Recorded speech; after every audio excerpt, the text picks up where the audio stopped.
As principais tendências que transformam a realidade das pessoas e das empresas.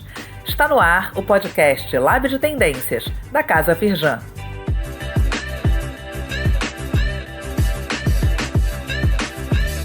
Fala pessoal, bem-vindas e bem-vindos a mais um episódio do podcast Lab de Tendências da Casa Firjan. Eu sou Yuri Campos e hoje a gente vai falar sobre estratégias de negociação. Seja no trabalho ou na nossa vida pessoal, a gente está sempre negociando. E por isso é tão importante treinar o nosso poder de influência e persuasão. Só para dar uma ideia, segundo o autor Daniel Pink, profissionais chegam a passar até 80% do seu tempo praticando atos de negociação. No entanto, poucos se dedicam a aprimorar habilidades que podem levar a bons acordos. E ao contrário do que muita gente pode pensar, isso não significa criar soluções que priorizem os nossos próprios interesses em detrimento dos interesses da pessoa com quem a gente está negociando, mas sim criar soluções que favoreçam ao máximo ambos os lados. Fazer isso de forma intencional e se atendo às boas práticas de negociação pode ser o grande diferencial para que você conquiste os seus objetivos. Mas quais são essas boas práticas? Nosso convidado de hoje propõe 5 pilares para construir acordos com confiança: postura, preparação, comunicação, táticas e emoções. E é sobre isso que a gente vai falar agora com o Breno Paquelê, uma das maiores referências em negociação do país, com certificações em negociação, mediação e gestão de conflitos pela Harvard Business School e Harvard Law School, colunista da Você S.A. e autor de Pare de Ganhar Mal pela editora Sextante e de Negocie Sem Medo pela Companhia das Letras, onde ele descomplica os principais conceitos para uma boa negociação de forma clara e com muitos exemplos práticos. Um livro tão bom que a gente decidiu sortear uma edição para vocês, gentilmente cedida pela editora, então já fica aqui meu agradecimento ao Max, Ricardo e todo o pessoal da Companhia das Letras. Para concorrer é muito fácil, é só compartilhar esse episódio nos stories do Instagram, marcando a Casa Firjan. Você pode fazer isso diretamente através da plataforma onde você está ouvindo, que muito provavelmente tem esse recurso de compartilhamento direto, ou pode printar também essa conversa e colocar lá no seu story. Só não pode esquecer de marcar o @Casa Firjan, beleza? E a gente vai aceitar as marcações feitas até uma semana depois do lançamento do episódio. Então, lembrando, né, que seu perfil tem que estar aberto, público, para que a gente possa visualizar a marcação. Por fim, fica aqui um pedido também para quem já curte o podcast, quem já ouviu algum outro episódio e gostou, avaliar esse podcast com 5 estrelas no Spotify, dar um like, uma resenha no Apple Podcast, porque isso ajuda muito para que esse conteúdo possa atingir cada vez mais pessoas e para que a gente possa se dedicar cada vez mais a esses conteúdos também. Bom, agora sim, então, indo para a nossa conversa. E aí, Breno, tudo bem? Muito obrigado pela disponibilidade para bater esse papo com a gente. Oi, Yuri, tudo certo? Muito obrigado pelo convite, pela oportunidade. Maravilha. Eu queria que você começasse, então, falando um pouquinho dessa história de como que você entrou nesse tema, como que você se especializou até se tornar aí uma das maiores referências do país, como eu já falei, né, sobre negociação. O que te atraiu? Tá bom, então eu sempre vi na minha carreira sempre foi muito intensa em negociação, para tentar expandir marcas, expandir negócios, tanto nacionalmente quanto internacionalmente, e eu via a diferença que a negociação e essas capacidades de persuasão e influência faziam para o sucesso ou para o fracasso das iniciativas. E aí eu comecei a negociar intuitivamente, né? Já tinha me formado em Direito na época, depois tinha feito uma pós-graduação, mas só na pós-graduação que eu fui ter a primeira aula de negociação, né? Algo que você usa, mas que acaba que não aparece tanto nas grades formais dos cursos. E aí, quando eu comecei a estudar sobre esse tema, eu fui vendo o quanto ele se aplicava na minha vida, o quanto eu poderia fazer isso de forma ainda melhor. E aí eu descobri o programa de negociação de Harvard, que foi onde eu busquei as minhas certificações para me especializar mais e conseguir atuar melhor nas negociações. Legal. Esse dado que eu trouxe no início, né, do Daniel Pink, que você coloca no seu livro, é bem expressivo, né, sobre a importância da gente se ater a esse tema, ainda que, como você falou, ele não está na grade da educação mesmo. Eu fiz administração também na UFRJ e eu não lembro de nenhuma matéria que focasse diretamente nisso, né? Mas, ao mesmo tempo, 80% do nosso tempo a gente está negociando de alguma forma no ambiente profissional. E tem um outro dado que você traz no seu livro que diz que 7 de cada 10 pessoas evitam negociar sempre que possível. Então eu queria que você falasse por que você acha que isso acontece e como que essas pessoas podem passar a encarar a negociação de uma forma diferente. Eu vejo que as pessoas ainda têm uma visão muito negativa da negociação, né? Quando se fala em negociação, as pessoas já imaginam uma batalha, uma disputa, já imaginam que vai ter que ser um processo agressivo, em que você vai ter que impor o seu ponto de vista, ou que o outro vai tentar impor e você vai ter que se defender ou contra-atacar, e as pessoas tendem a evitar o conflito, né? Então, por achar que o processo vai ser de alguma forma conflituoso ou vai ser agressivo, as pessoas tendem a evitar e varrendo os conflitos para baixo do tapete, né? Ou irem buscando outros caminhos que não passem pela negociação. E quanto mais eu fui estudando e praticando esse tema, mais eu fui vendo que é possível, sim, você usar a ferramenta, né, usar a negociação como uma ferramenta para resolver problemas, né, usá-la de uma forma construtiva, produtiva, para buscar soluções que seriam até melhores do que se você não tivesse negociado, ou se você tivesse evitado essa conversa, ou se tivesse ido para a justiça, ou ter delegado essa conversa para uma terceira pessoa. Então, eu vejo que a negociação, quando bem conduzida, ela pode levar a soluções que aproveitem as sinergias entre os envolvidos e criem valor, né? Criem opções que sejam melhores do que se imaginava anteriormente. E para as pessoas que resistem ainda a isso, o que você sugere? Elas têm que se capacitar, né? Então não adianta você simplesmente, eu digo isso, né, ir lá no freestyle e tentar resolver todos os seus problemas através da negociação, porque se for mal conduzida, ela pode levar a resultados piores. Então, para mim, que as pessoas busquem conhecimento sobre esse tema, ou lendo, fazendo cursos, ou assistindo vídeos. Se quiserem ler meu livro, é um bom começo. E também tentando praticar, porque negociação é algo que não dá só para você estudar, né? Você tem que estudar, tentar colocar em prática e avaliar a sua atuação para ir cada vez mais se aprimorando. Com certeza, ler o seu livro é um bom começo. Inclusive, um dos insights assim, mais fortes que eu tirei dele é justamente isso que você falou agora, né? Que negociar não é um conflito. A gente acaba olhando isso como um conflito. Você fala também sobre a questão do piloto ou fuga, né? Da ativação da amígdala que a gente tem quando a gente vai entrar numa negociação. E aí, quando a gente decide lutar, a amígdala é a nossa parte do cérebro que é responsável pela parte de fuga ou luta, né? Isso. E aí, a gente associando isso à negociação, a gente decide lutar, significa que a gente vai armado para a briga, só que você desconstrói isso muito bem no livro, falando que, na maior parte das vezes, as negociações, elas são relacionamentos de longo prazo, que a gente vai cultivar e que a gente vai voltar a negociar com essas pessoas. Portanto, é muito importante a gente tentar criar acordos de ganha-ganha, né? Tentar criar acordos que sejam positivos para ambos os lados. Isso eu acho que para mim é um dos insights mais interessantes do livro.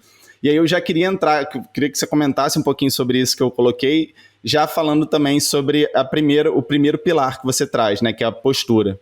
Tá bom, ótimo, bom insight que você trouxe. Esse é o ponto, né? A gente, por enxergar a negociação de uma forma negativa, a gente já intuitivamente já imagina que vai ser um processo conflituoso, e por sentir que isso vai ser desprazeroso, isso já gera uma sensação negativa e a gente já vai ou armado ou pelo menos receoso para o que vai acontecer.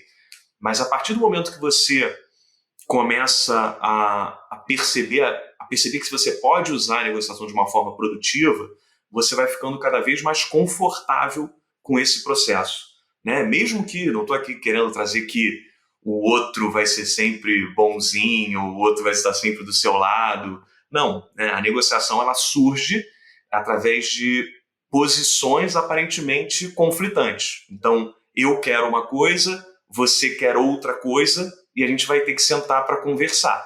E a partir do momento que a gente senta para tentar entender quais são os seus reais interesses, né, que estão por trás dessas suas posições, estão por trás daquilo que você está dizendo que quer, e quais são os reais interesses que estão por trás das minhas posições, do que eu estou dizendo que quero, pode ser que por trás dessas posições incompatíveis existam interesses conciliáveis, né? Então, vou dar um exemplo, mas já vou falar sobre postura, sobre o primeiro pilar que está relacionado a isso. Então, vamos dizer que eu sou fornecedor, eu sou de uma indústria, estou conversando com um cliente que é um varejista que vai comprar os meus produtos. Né? Então ele pode estar muito amarrado dizendo que ele precisa de um prazo de pagamento longo, né? Então a posição dele é: eu quero um prazo de pagamento de 90 dias, e eu, pelo meu lado aqui, posso estar muito fechado dizendo que eu preciso que ele pague essa mercadoria em 30 dias. Né? Essas posições são aparentemente conflitantes. Né? Eu quero 30 dias, ele quer em 90 dias. Mas a partir do momento que eu começo a entender, eu posso ver que a preocupação dele é que essa mercadoria não vai gerar tempo dele fazer caixa para poder me pagar. Quando eu entendo isso, aí eu já vejo que tem algumas formas de compor essa questão. Eu posso acertar que a gente vai fazer entregas parciais, eu posso entregar uma parte do pedido agora, com um prazo de pagamento mais curto, outra parte eu posso entregar daqui a um mês, outra parte eu posso entregar daqui a 2 meses. Com isso eu minimizo esse risco para ele, e para mim também isso já fica melhor, porque eu teria que pagar esses impostos já na frente e consigo suavizar um pouco também a questão para mim. Então, tá vendo? A partir do momento que eu enxergo esse aparente problema como algo que pode ser construído através do diálogo, né, que uma solução pode ser construída através do diálogo, já surgem outros caminhos. Então, só falando sobre o primeiro pilar, postura, que foi o que você perguntou, eu vejo que muitas pessoas têm a postura de enxergar a negociação como uma batalha, e quando elas pensam assim, elas acham que o trabalho dela na negociação vai ser simplesmente tentar impor o ponto de vista dela e tentar negar o ponto de vista do outro. E eu tento trazer, e aí enxergo a negociação como um cabo de guerra. E eu tento mudar essa visão, apresentar a negociação como um quebra-cabeça. Um quebra-cabeça em que eu tenho algumas peças, a outra pessoa tem outras peças, e a gente vai ter que tentar encaixar essas peças da melhor forma possível para buscar soluções que atendam aos interesses de todos os envolvidos. Uma outra dica que você dá também, que você fala bastante no livro, é sobre a importância de adicionar variáveis. Eu não lembro se é exatamente nesse pilar que você discorre sobre isso, mas enfim, acho que é algo que me veio à tona também com a sua fala agora. Exatamente, esse é um ótimo ponto. Essa para mim é a principal lição, né, dentro desse primeiro pilar da postura, né, que, como eu falei, quando as pessoas enxergam a negociação como um cabo de guerra, elas ficam discutindo e disputando em cima de uma única variável. Né? Então, se eu estou negociando o preço de um produto com você, né, e ainda falando de uma relação indústria e varejista, a gente pode discutir, não, cada peça vai custar R$10. E aí o cliente vai tentar puxar para o lado dele para ser R$9,50 e eu vou tentar puxar o máximo para os meus 10. Mas enquanto eu estiver discutindo só uma variável, né, nesse caso valor financeiro nominal, R$1 a mais para ele significa R$1 a menos para mim. Mesmo que seja 50 centavos a menos para ele, vai ser 50 centavos a mais para mim. E a partir do momento que eu adiciono outras variáveis, eu permito trocas inteligentes. Então, se eu coloco nessa equação também, além do valor financeiro nominal, o prazo de pagamento, aí eu já vou estar discutindo uma outra questão. Se eu coloco o frete, se vai ser por minha conta, vai ser por conta dele.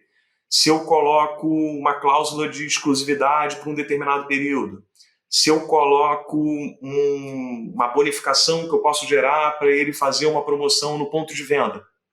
Cada uma dessas peças pode custar pouco para mim e pode valer muito para ele. Ou vice-versa, né? Às vezes a questão do prazo, para ele não é tão sensível a isso e eu sou muito sensível. Então, cada peça que eu adiciono, eu permito trocas inteligentes que tenham baixo custo para uma pessoa e alto valor para outra. E é assim que eu crio valor na negociação. É impossível criar valor na negociação com uma variável só. Mas a partir do momento que eu tenho 2 ou 3 variáveis, aí sim eu consigo criar valor com essas trocas inteligentes. Muito bom, Breno. Acho que bem interessante esses pontos que você colocou. E aí a gente passa aí então para o segundo pilar, preparação. Ótimo. Então, a preparação ela é muito importante para eu potencializar essas trocas inteligentes. Né? A partir do momento que eu me preparo e consigo refletir sobre determinados aspectos, eu vou conseguir fazer propostas melhores ao longo da negociação. E, apesar disso, poucas pessoas se preparam. Eu até cito no livro que 62% dos brasileiros não se preparam para negociar. Porque muitas vezes eles enxergam a negociação como uma batalha, e se é uma batalha, eu vou lá simplesmente para fazer força, né? Ou para resistir, ou para impor. E o que eu proponho dentro da preparação. Eu sei que no dia a dia é muito complicado para as pessoas destinarem um tempo amplo para se prepararem, né? A gente está sempre na correria, é uma proposta atrás da outra que tem que montar, já é cliente ligando, já são questões internas, mas se você, pelo menos, reservar um tempo, 5 ou 10 minutos que sejam, para pensar em 3 elementos principais dentro da preparação, você já vai ampliar sua visão sobre o processo e sobre o que você pode buscar. Então, os 3 elementos essenciais para a preparação são, primeiro, você mapear as partes. Significa tentar identificar todas as pessoas ou empresas que, de alguma forma, podem influenciar essa negociação, tanto positivamente quanto negativamente, né? Então, eu como empresa, né, se eu vou mapear as partes, tem algumas partes que são internas, ou seja, eu sou do comercial. Uma parte interna pode ser o diretor financeiro, o diretor de marketing, ou a presidência da empresa, o executivo que está tocando uma negociação específica. Outras partes podem ser o meu cliente, o departamento financeiro dele. Outras partes podem ser um concorrente meu ou um potencial novo entrante nesse mercado. Então, a partir do momento que eu mapeio todas essas partes, eu consigo enxergar melhor ali o tabuleiro, né, desse jogo. O segundo elemento é tentar identificar quais são os interesses de cada um dos envolvidos, né, de cada uma dessas partes. Então, eu tentar refletir sobre quais são meus interesses nessa negociação, o que é mais importante para mim, né, o que é essencial, o que é importante e o que é meramente desejável. E eu também fazer o exercício de tentar imaginar quais seriam os interesses de quem está negociando comigo, né? Porque com isso eu posso ter mais clareza do que ele valoriza mais, do que ele valoriza menos, e com isso ir pensando nessas potenciais trocas. E o terceiro elemento da preparação é eu tentar analisar quais seriam as alternativas que cada um teria. Então, se eu não conseguir chegar a um acordo com essa pessoa com a qual eu estou negociando, quais seriam minhas alternativas externas? Qual seria meu plano B, meu plano C, meu plano D? Então, se eu, por exemplo, estou pensando em sair de um emprego, quais podem ser minhas alternativas externas? Eu posso tentar buscar uma outra proposta de emprego, eu posso pensar em empreender, eu posso pensar em fazer um período sabático, ou eu posso buscar uma posição que me dá mais flexibilidade e que eu possa combinar essa posição com um novo negócio. Então, se eu tiver boas alternativas, eu vou ficar mais fortalecido nessa negociação. Se eu não tenho boas alternativas, se o mercado está ruim, está fechado, não está propício para empreender, eu teoricamente ficaria mais fragilizado nessa negociação e talvez devesse conceder mais para chegar num acordo. Então, esses são os 3 elementos. Mapear as partes, identificar os interesses e analisar as alternativas. Em geral, isso vale mais, aí eu estou pensando aqui para negociações mais complexas, imagino, né? Porque se a gente está negociando também a todo momento, eu estou pensando até em relação aos 5 pilares, né? Quando você fala sobre os 5 pilares, você foca mais num tipo de negociação mais elaborado, né? Uma negociação de empresa e tal, ou eles são igualmente importantes para todos os tipos, aquelas pequenas negociações que a gente está sempre fazendo ao longo do nosso dia, no aspecto pessoal, principalmente? Eu diria que esses elementos, estamos falando de preparação, eles são úteis para qualquer tipo de negociação. Eu diria que se for uma negociação mais complexa e mais elaborada, você vai ter que fazer uma preparação até mais profunda, você certamente vai ter que se preparar, e seria melhor se fizesse uma preparação mais profunda, mas, para mim, desde a negociação mais simples, vai ser útil você pensar nesses 3 elementos. Então, estou falando, isso aqui é uma questão de uma negociação de salário. É útil você pensar nisso. Você está pensando em alugar um apartamento. Você deveria pensar nessas questões, assim. Quais são os seus interesses aqui? O que você valoriza mais no apartamento? É tamanho? Ou é a distância para o seu trabalho? Ou é a quantidade de cômodos? Ou é a flexibilidade para um tempo de contrato menor ou maior, né? E quais seriam as suas alternativas? Você conseguiria outros apartamentos que combinem todos esses interesses que você tem? O proprietário do apartamento conseguiria outro inquilino que oferece o mesmo que você está oferecendo? Então você vê, só de pensar nesses elementos, e rápido, né? A gente está falando isso aqui em 30 segundos, você já vai ter uma visão mais ampla sobre a situação em que você está envolvido. Perfeito. Vamos para o terceiro pilar, que, aliás, é um dos meus favoritos, é uma área que eu tenho particular interesse, que é comunicação. E aí eu até separei um trecho aqui, um dado que você trouxe. Isso é uma coisa muito legal do seu livro, né? Você traz muitos dados, mas também, mais ainda, exemplos práticos, tangíveis, reais, de grandes negociações e pequenas também. Então, já fica aqui realmente uma sugestão mesmo, assim, para quem tem interesse no tema de ler o livro. Mas essa pesquisa que você colocou aqui sobre o pilar de comunicação, eu achei muito relevante. É uma pesquisa realizada pela empresa americana Gong, que analisou por meio de inteligência artificial 519 mil gravações de reuniões de venda para relacionar a performance dos vendedores com o percentual do tempo que eles passavam ouvindo ou falando. No final, eles constataram que os vendedores de pior performance passavam 72% do tempo falando e os de melhor performance passavam 54% do tempo falando, ou seja, eles ouviam muito mais, né? Eu queria que você comentasse um pouquinho sobre isso, porque isso é algo que eu acho que tem se falado muito. A gente tem várias cadeiras de estudos sobre comunicação não violenta, comunicação e oratória, tem várias vertentes de estudar esse tema, mas muito pouco se fala sobre escutatória, né? Sobre a arte de ouvir.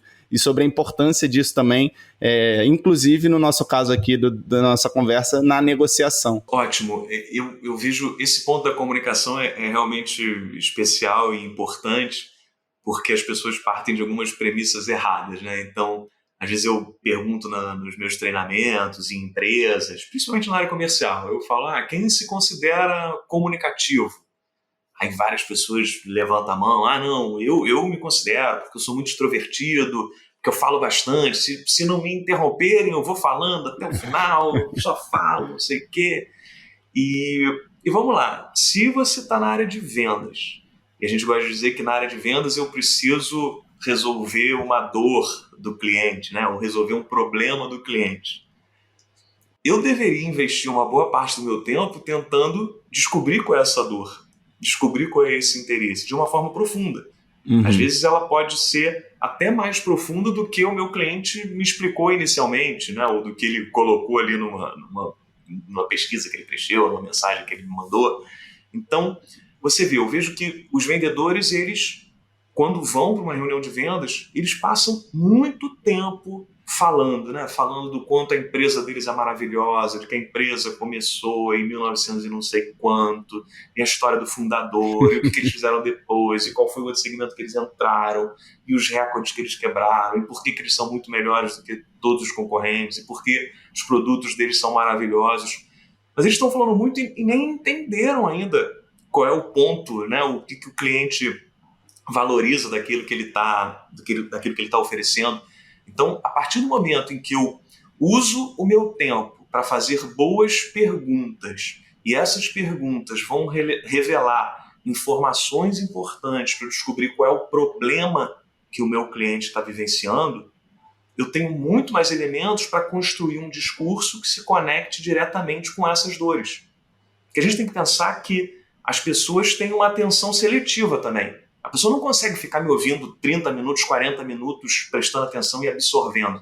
Então, Sim. Eu vou ter que usar o meu tempo da melhor maneira possível, né? O pouco que o outro vai absorver deveria ser relacionado ao problema dele. E você fala também sobre a importância de, até justamente nesse sentido, né, de que as pessoas não vão conseguir absorver tudo, a importância de ter algumas pontuações que marcam a ideia que você quer passar, né? Isso aí até bem comum a gente ver na publicidade, por exemplo, enfim. Eu falo sobre isso, então vou falar duas coisas, né, nesse sentido, né? Então, primeiro, você estava falando daquela pesquisa da Gong, né, que eles gravaram 500 mil de reuniões de venda e usaram essa ferramenta de inteligência artificial. Eles viram que os vendedores de pior performance falavam por 72% do tempo. Legal. E aí eles pegaram os medianos falavam por 68% do tempo. Então você vê assim, só de falar um pouquinho menos, você já sai de ruim para mediano. e aí se você melhorar aí mais uns 10%, aí sim você entra nos melhor performance, né? Então você vê a importância. E isso eu estava falando eu coloco aí já no quarto pilar, né? Mas tem relação com a comunicação também, eles se conectam nisso. Quarto pilar, táticas. Que são táticas, isso, exatamente. E eu falo de extrair a essência persuasiva do discurso, né? Então, de tudo que eu falei, qual é aquela frase, qual é aquele ponto que eu gostaria que ficasse vivo na cabeça da outra pessoa, né? Eu até dou um exemplo no livro do Steve Jobs, quando ele estava lançando o primeiro iPod, e aí na época uma grande dor dos clientes era a falta de mobilidade, né? Porque na época você tinha que levar os seus CDs, álbuns, LPs, o que quisesse, você tinha que levar eles com você, né? Então se você fosse viajar, fosse passar uma semana fora, você tinha que levar, se quisesse ouvir as músicas, tinha que levar essas músicas todas com você. E aí quando ele lançou o iPod, né, como um dispositivo portátil para armazenar 1000 músicas, a essência persuasiva do discurso dele era iPod, 1000 músicas no seu bolso. Então ali, nesse 1000 músicas no seu bolso, ele diz que tem uma capacidade grande, ele diz que é pequeno, ele diz que é portátil, ele diz que resolve o seu problema, mas de tudo que ele falou, se você lembrar dessa frase, você vê que ela se conecta com a solução para o seu problema. E por que você acha que algumas pessoas são mais persuasivas do que outras? Como é que a gente pode trabalhar nosso poder de persuasão? Isso até me lembra uma outra coisa, o Warren Buffett, né, um dos maiores bilionários, um dos maiores gestores de capital do mundo. Eu já vi algumas coisas relacionadas a isso, que ele deu algumas entrevistas falando que o curso mais importante que ele já fez foi aquele do Dale Carnegie sobre poder e influência, né, sobre influência de pessoas de comunicação. Acho que isso tem muita relação, né? A gente foca muito em habilidades técnicas, mas essas habilidades, vamos dizer assim, mais sutis e mais complexas, elas são muito importantes. Vide aí a importância que o Warren Buffett atribuiu a esse curso. Sim, e faz todo sentido. Eu li essa entrevista dele também, foi até recentemente. É clássico, né? O pessoal usa muito como um exemplo quando vai falar sobre esse tema. É clássico, mas eu li essa frase há umas 2 semanas. Eu estava preparando um treinamento e estava refinando algumas coisas e passei por essa frase. E o que eu vejo assim, o primeiro ponto pode parecer óbvio, né? Mas é você, assim, se eu quero te persuadir, se eu quero te convencer de alguma coisa, eu primeiro tenho que saber o que se passa na sua cabeça, né? Que volta para a importância de escutar, né? Que a gente falou no pilar anterior. Exatamente. Só que as pessoas querem convencer e elas estão só preocupadas em refinar o discurso delas. Assim, elas ficam apaixonadas pelo discurso delas e não ficam tão preocupadas em quem vai receber esse discurso. Então, primeiro, é entender que eu preciso saber o que se passa na sua cabeça, né? Eu tenho que pensar com a sua cabeça, né? A gente chama isso de empatia cognitiva, né? Eu saber como você enxerga a questão, né? Ou também empatia cognitiva ou tomada de perspectiva, né? Perspective taking em inglês. Então eu preciso saber o que se passa na sua cabeça.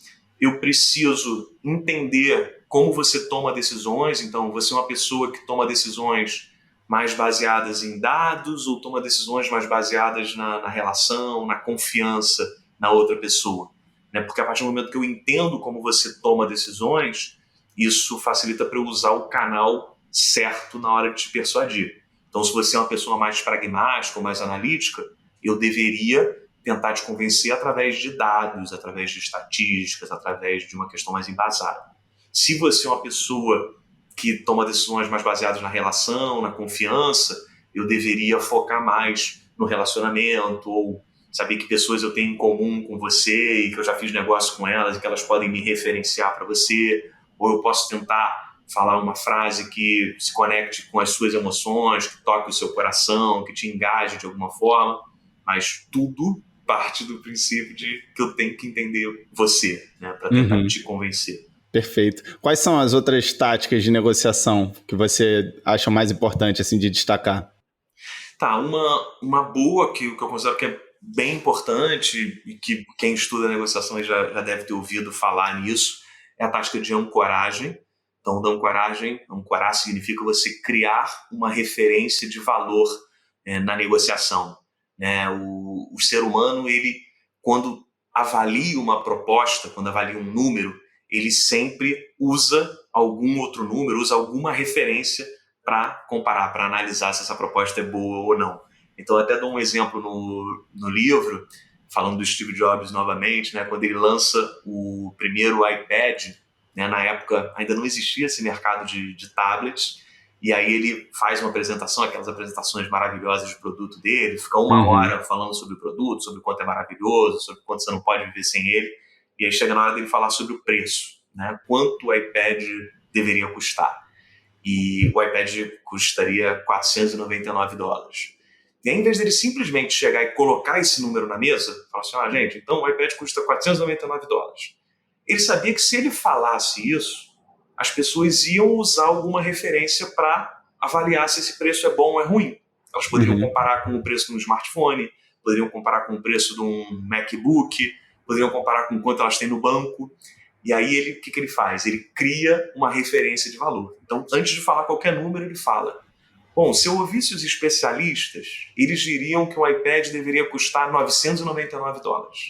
E aí, na hora que ele fala isso, aparece o 999 grandão atrás dele no palco, fica aquele número lá, e ele fala, não, mas eu fiz de tudo para fazer o produto chegar na mão do máximo de pessoas possível, e é por isso que o iPad vai custar não 999, na ponta de novo para o número, mas 499.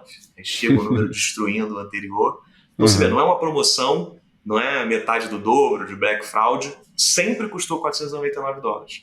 Mas ele botou uma referência de valor para fazer esse 499 ser melhor absorvido pelas pessoas do que se ele fosse simplesmente colocado isoladamente. Isso me lembra outra coisa que você fala também, não lembro se é dentro desse pilar de táticas, que é antecipar possíveis críticas, né? Possíveis problemas. Argumentos negativos, é. Argumentos negativos, exatamente. Isso está dentro de táticas também. Isso também está dentro de táticas, que eu vejo muito isso, assim, quando você... Se eu vou falar alguma coisa para você, eu estou tentando te convencer, em geral, quando tem uma fragilidade no meu discurso, as pessoas tendem a não falar, não tocar nesse ponto e simplesmente rezar para outra pessoa também não perguntar sobre ele, né? Só fico esperando o tempo acabar e falo no final, ufa, não perguntou, esse assunto não veio à tona.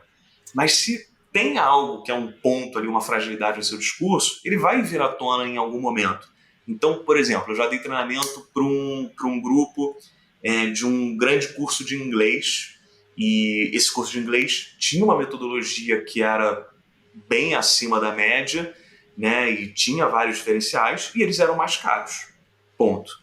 E o pessoal que trabalhava ali na prospecção, nas matrículas, sempre falava isso. Eu venho, falo sobre o curso, sobre o quanto ele é maravilhoso, mostro os diferenciais, mostro as salas, mostro a metodologia, mas aí no final vem o pai de aluno, né, o potencial pai de aluno, com um panfletinho ali do curso muito mais barato e fala, mas aqui, eles estão cobrando tanto. E aí a gente entra na questão do preço, e aí eu tento argumentar, mas aí ele já mostrou outro número. Então, eu sugeri para eles isso. Eu falei, olha, quando vocês estiverem apresentando o curso de vocês precisam falar ativamente que tudo isso que vocês oferecem faz com que vocês não sejam mais baratos, e nem querem ser, e nem tem como ser. A questão é que eu posso mudar o enquadramento, essa é uma outra tática, que é de enquadramento, em como eu vou empacotar a questão. Ou eu posso discutir em quanto custa a minha mensalidade, ou eu posso discutir em quanto tempo você vai ficar fluente no idioma. Ou eu posso discutir que no outro você pode passar 3 anos estudando e não se sentir seguro para falar profissionalmente, e nesse aqui você vai passar esses 3 anos, você não vai perder tempo, porque você vai se sentir seguro para usar. Então, quando eu enquadro a questão dessa forma, né, não analisando valor da mensalidade, mas sim retenção do conhecimento ou fluência no idioma, aí sim eu seria uma opção mais viável.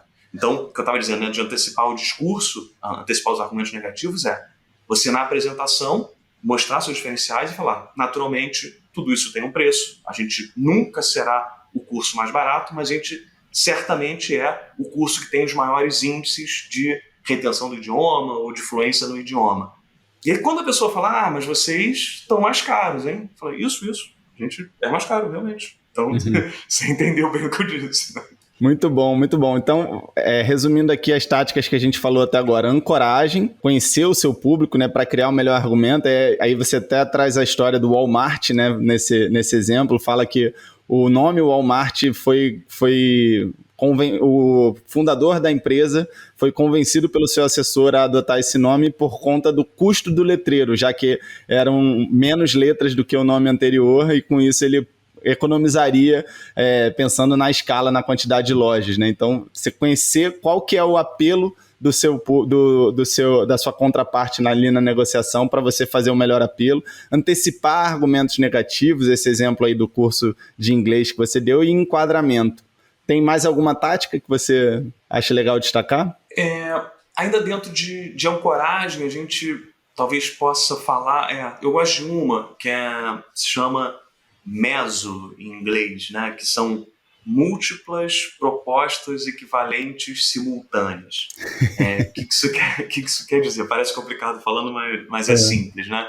Então, vamos lá, às vezes eu estou negociando com você, eu estou te propondo algo, e você é aquele interlocutor que não me dá muitas informações, sabe? Aquele que fica fechado, monossilábico, e eu não estou conseguindo entender ali o que é mais importante para você, para tentar adicionar essas outras variáveis e tentar criar valor.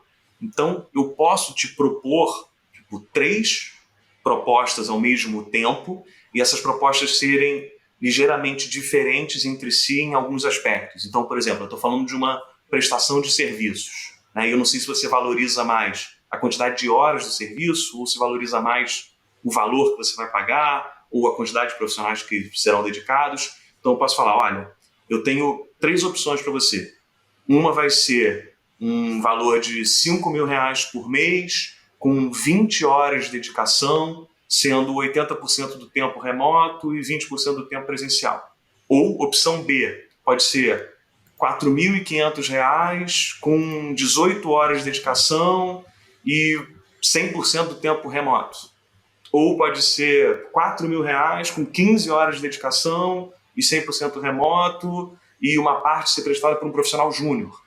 Então, a partir do momento que eu faço 3 propostas e as 3 são equivalentes para mim, assim, se você escolher qualquer uma delas, para mim não muda muito, eu consigo, pela sua resposta, ou por qual proposta você começar a querer se aprofundar mais, eu vou começar a ter uma noção de quais são os seus interesses, ou pode até ser que você simplesmente aceite uma dessas propostas e eu não vou nem precisar entender tão profundamente, mas vou destravar um impasse. E emoção, Breno? A gente chega aí no quinto pilar. Esse eu acho que é o pilar mais delicado, vamos dizer assim, né? Porque talvez menos gerenciável, de uma certa forma. Aparentemente menos gerenciável, né? Óbvio, não dá pra gente controlar as emoções, mas dá pra gente tentar conduzi-las da melhor maneira possível, se a gente reparar nisso, né? Porque também parte de um pressuposto falho, né? Eu vejo que muitas pessoas, ainda mais no mundo dos negócios, né, a gente vai falar de emoções, aí as pessoas falam, não, aqui é profissional, né? Já vi várias vezes o pessoal falar, não, quando eu entro na empresa é coração na gaveta, né? O coração fica do lado de fora e os negócios ficam do lado de dentro. Só que, né, quem negocia são pessoas, simples assim. As pessoas têm emoções, né? Não é questão de, eu me conectar emocionalmente com outra pessoa, ou eu ser bonzinho, ou eu ter empatia emocional por ele. Não, assim, queira ou não queira, a pessoa pode ficar com raiva, pode ficar frustrada, pode ficar ansiosa, pode ter medo. As emoções sempre estão presentes nas interações humanas. Não tem nada que eu possa fazer para isolar completamente as emoções. Então, a partir do momento que eu aceito que as emoções estão presentes, aí eu passo a não só focar nos aspectos objetivos e começo a também considerar esses aspectos emocionais. Então eu costumo dizer que não se avança com questões objetivas na negociação sem superar obstáculos emocionais. Esse é o ponto. Então, às vezes eu ouço com muita frequência aqui na minha equipe, né, a gente está falando sobre uma proposta que não foi à frente, um negócio que deu errado, e aí a gente está falando e aí a pessoa fala, não, mas eu falei exatamente isso, foi isso que eu falei. Foi isso que eu falei, ele não aceitou porque é maluco. Eu falei, tá, mas como isso foi falado? Ou será que não aconteceu alguma falha de comunicação no processo? Será que não teve algo que você falou que fez ele se ofender? Será que não teve algo que você falou que fez ele ficar na defensiva? Ele falou, não, estava tudo correndo bem, foi ele que não entendeu o ponto. Então, e aí quando eu participo de algumas interações, eu vou vendo vários detalhes sutis, né? Que às vezes assim, a forma como ele colocou fez o outro achar que ele não tinha capacidade financeira, ou fez ele se sentir afrontado, ou fez ele se sentir desrespeitado. Então, essas questões emocionais certamente impactam o desenvolvimento de uma negociação. Tem uma frase que é atribuída a Maya Angelou, não sei se é exatamente dela, mas enfim, que diz que as pessoas não vão se lembrar do que você falou, do que você fez, mas sim de como as fez sentir. Acho que é bem por aí, né? E aí, qual que seria assim, o grande insight que você acha que você compartilharia sobre esse pilar em termos de negociação? Um ponto importante, e aí como eu falei, alguns pilares eles vão se cruzando, né?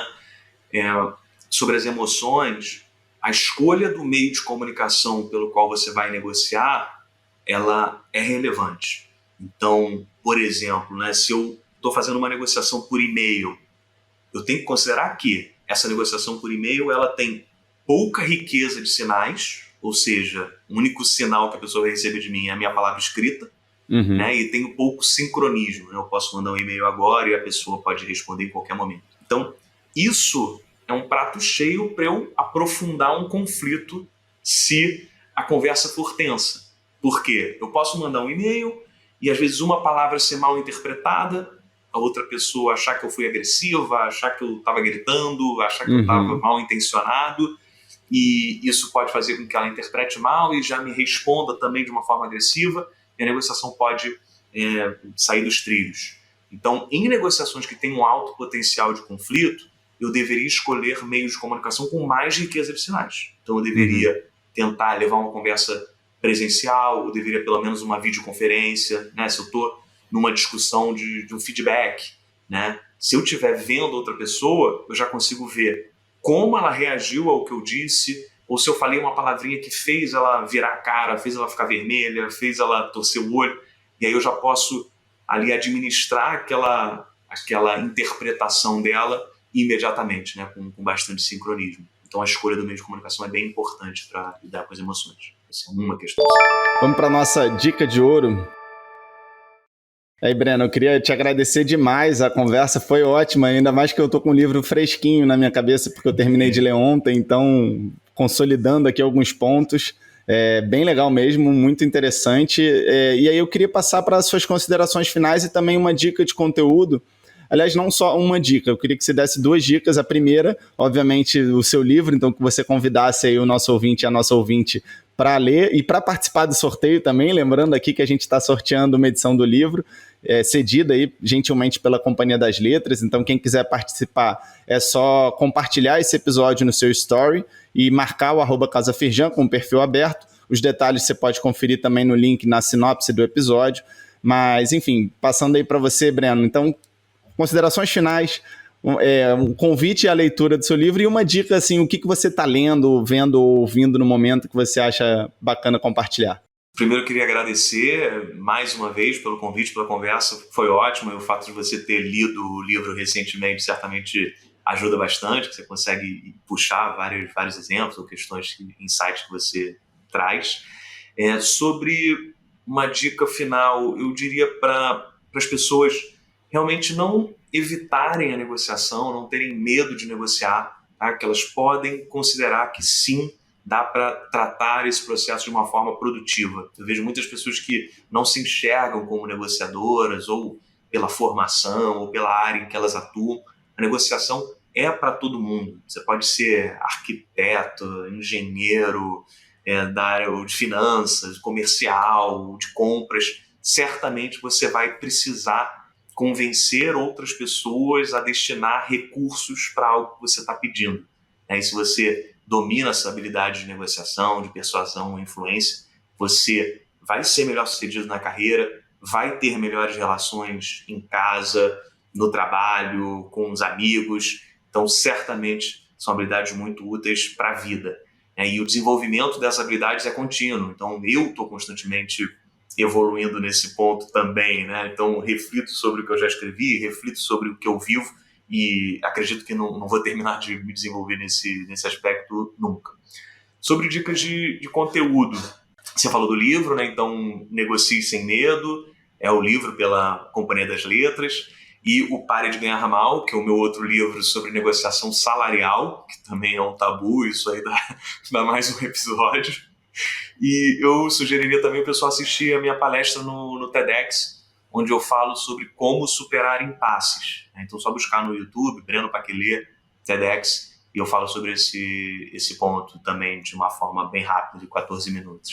Maravilha. Lembrando que eu vou colocar todos esses links aí num link especial na sinopse do episódio, para quem quiser checar. Vou botar esse TEDx que o Breno falou e vou botar também a palestra que ele fez lá na Casa Firjan sobre o livro Pare de Ganhar Mal, em 2019, né, que foi? Foi, 2019, verdade. Super sucesso também, super legal, o público adorou também. E eu queria agradecer muito então, Breno, agradecer você que está ouvindo até aqui, lembrando que a conversa não encerra agora, ela continua nas nossas redes, você pode seguir o Instagram da Casa Firjan, @CasaFirjan, para ficar ligado nos nossos conteúdos e também por onde a gente mantém a programação sempre atualizada. Se você quiser me acompanhar lá no LinkedIn, eu vou adorar trocar ideia com vocês para saber o que vocês estão achando dos episódios, é Yuri Campos no LinkedIn. E onde o pessoal te encontra, Breno? Também Breno Paquelê no LinkedIn ou no Instagram, é breno.paquelê, né? P-A-Q-U-E-L-E-T. É só se conectar lá, estou sempre produzindo conteúdo também. Boa. Então é isso, pessoal. Muito obrigado e até o próximo episódio.